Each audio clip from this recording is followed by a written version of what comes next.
Bryan Burk, Man of the Hour. It's My a mother pleasure thinks to so. be here with you. So, Bryan, you've produced Lost, Fringe, Mission Impossible, Star Trek, among a number of other things. So you were, an experienced hand at the big stuff. I hold on to the coattails very tightly. Yeah, yeah. Bryan, how big is Star Wars, The Force Awakens, compared to all those huge movies and TV shows we've talked about?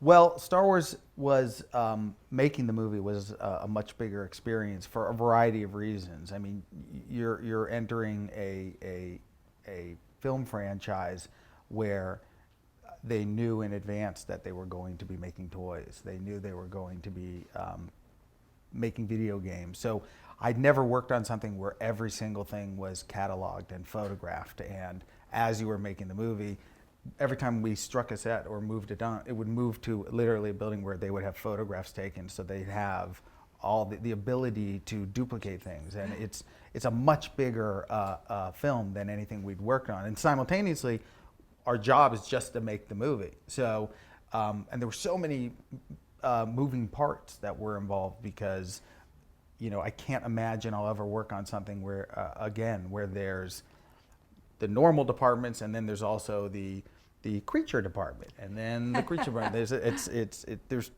And where they're making the creatures, and where they're making the lightsaber department and the lightsaber technicians, and there's so much that goes into making this film, and everyone involved, all the different departments and the artists involved were as passionate about working on Star Wars as we were. So it was this crazy collective group of people who all came together to bring their childhood fantasies to life. How did you feel when JJ finally said yes to directing The Force Awakens, and you knew you were in it too? It was a very surreal moment. I remember I was in his office and he said, we're going to go do Star Wars. And you're going to produce it and I'm going to direct it, and we're producing it with Kathy Kennedy, which for me was the highlight of the whole experience, of just having the opportunity to get to know her, let alone call her friend, let alone to watch how she works was a dream come true, and more so than anything else. And that it's still really, I mean, even as I'm talking to you, I'm looking behind you and I'm seeing the Star Wars logo. I'm thinking, somehow or another, I'm here sitting, talking, representing Star Wars. None of it makes any sense. And it still is a crazy experience. It is surreal, isn't Yeah. it? Do you have any childhood memories of Star Wars? I vividly have Star Wars memories. I remember going, coincidentally, I didn't know JJ at the time, but we both saw it at the same theater when we were kids in Westwood Village in California, in Los Angeles.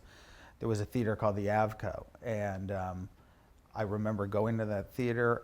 I also have a weird thing, I'm sure multiple people have this, where if I liked a movie, I can remember where I was sitting in the theater, and I remember the general area where I was sitting, and seeing something that I couldn't articulate why at the time, but I'd never seen anything like it. Like, it was this overwhelming experience. And I remember making my first Super 8 movie not long after that. And the very first one was, it took place in space, unsurprisingly. And it was about, spaceships and a race in space. And the excitement and the possibilities of what were happening on that screen is one of the reasons why I got into making movies. I think we all have very vivid memories of the first time we saw Star Wars, and the world opened up. We never thought it was possible. Is that the kind of experience you are aiming for with The Force Awakens? Does the whole new generation who may have seen Star Wars but never in a movie theater, so?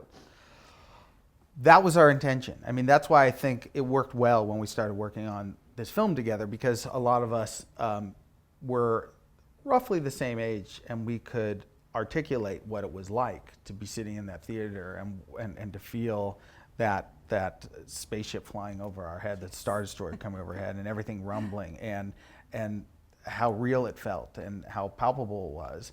And then simultaneously, when we'd be working with people like Lawrence Kasdan, who was already working in the business, so he couldn't articulate it in the same way, but he could talk about having written Empire Strikes Back and Return of the Jedi. He could tell us what their intention was and why he and George did what they did. So I think there was this balance from the beginning of coming at recapturing that feeling of making a theatrical experience that wasn't like anything else. That was our intention from the beginning.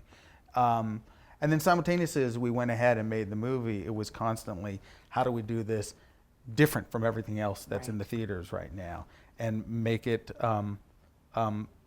its own unique, visceral experience that theater goers in 2015 and soon to be 2016 will say, oh my God, I haven't felt that way in a movie theater in years. And that's really been our intention. How do you do that? It's a lot of, well, it definitely stems from JJ's leadership in bringing together all these people and allowing people to think far outside the box. And there's a lot of talk about how we've done practical effects in this movie, for example.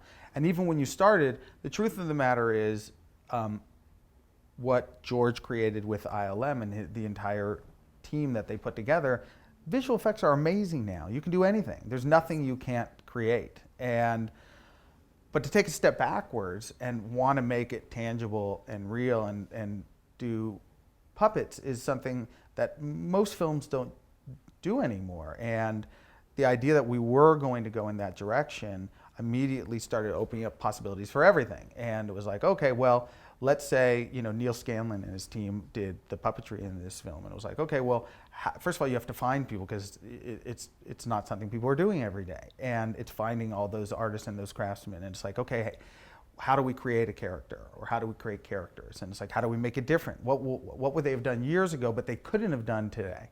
And that's where animatronics get mixed in with puppetry. And then simultaneously, then the visual effects team come in after we've shot the movie. And it was a weird thing, because we'd be able to watch dailies and watch the process of making the film. And the movie was already coming to life even before visual effects had even touched the film.